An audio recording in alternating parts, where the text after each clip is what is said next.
Welcome back to IGTV. This is a production of New York City Metro InfraGard Members Alliance, live from our studios here in New York. And we have on the program with us today Maura Ahuvia. And Maura is from RSA, the Security Division of EMC. This is their fraud research labs over in Israel. These people are digging into malware and all sorts of different nefarious things that are going on over the internet each and every day. They do this for a living. This is their jobs. So, Maura, what did you want to pick up on in segment 2? Let's talk about who releases patches. Go. Sure. So, software manufacturers, basically, whoever builds a software program is the one responsible to patch it up because, they're selling you a program and they're the ones responsible to make it function properly and make sure that it doesn't compromise your system. So just to give some examples, Microsoft has Patch Tuesday, plus it issues critical updates on an ongoing basis. So every time you see, if you're running Windows and you see a Windows update, you'll want to update your system. So any patch that was found during that month, or during that month, will be able to, you'll be able to patch it up. There's other software vendors such as Red Hat Linux, for example, and it guarantees its enterprise customers a provisional fix to any kind of exploit they find within 24 hours. So, most of their customers are enterprises, and that's why they guarantee a fix within such a short amount of time. Browser manufacturers, obviously, we're always seeing, various updates that are available to your browser. Just to give you a brief anecdote from the media recently, Adobe wanted to force customers basically to pay for a security update for a patch that addressed 8 different vulnerabilities. Now, this basically resulted in a major outcry in the public. They basically refused to issue a patch for an earlier release of their Creative Suite. Anything earlier than Creative Suite 6 was not going to be patched, and that would force users of the old Creative Suite to upgrade their software for $400 almost.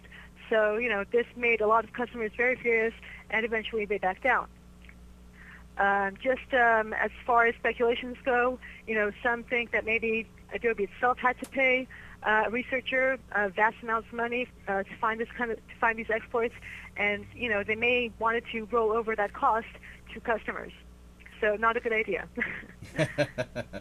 not very popular, huh? Exactly. Yeah.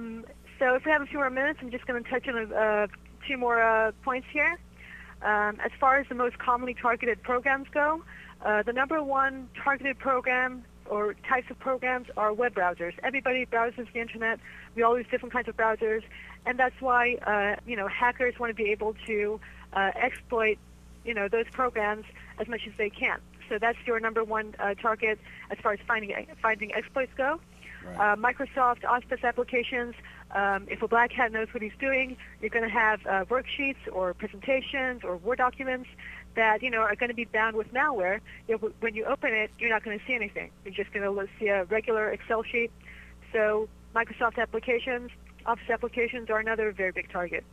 As I said, browser components, third-party browser components, as I said, the Flash, Adobe Reader, Adobe in general, and then there's more technically savvy program or vectors that would require somebody of probably higher scale. That's network communications when you issue an infected packet, but we're not going to get into that.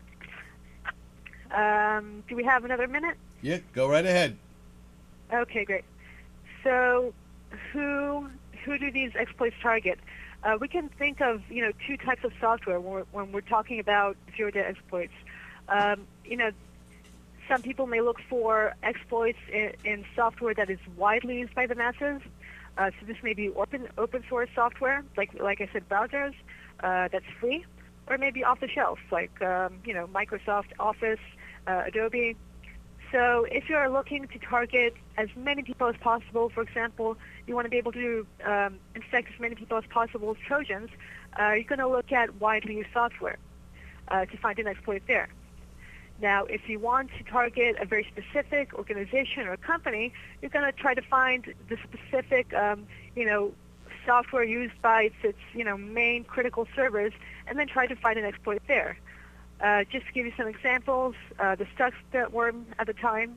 Stuxnet had 4 different zero-day exploits, and that's quite a large number of exploits right there. Right. There's ISPs, internet service providers. They have DNS servers that route our communications, and a lot of black hats try to look for different kinds of exploits in DNS servers to be able to reroute users to their own malicious websites. Just as the last example, there's payment processing servers.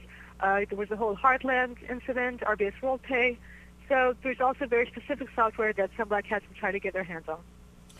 Moy, you did a terrific job, and you got it all in. We didn't think you'd be able to fit that in today, but well, hey, listen. A lot of information within a short amount of time. Well, everybody doesn't realize what goes on behind the scenes here with you and I, and and Lamore trying to pull all this together as short possible bites as possible. All right, so you did a terrific job with that. You'd be congratulated. We look forward to hearing more from you and RSA as we move forward in the weeks to come. All right, have a great day, and we look forward to hearing from you next week. All right, too. All right, everyone.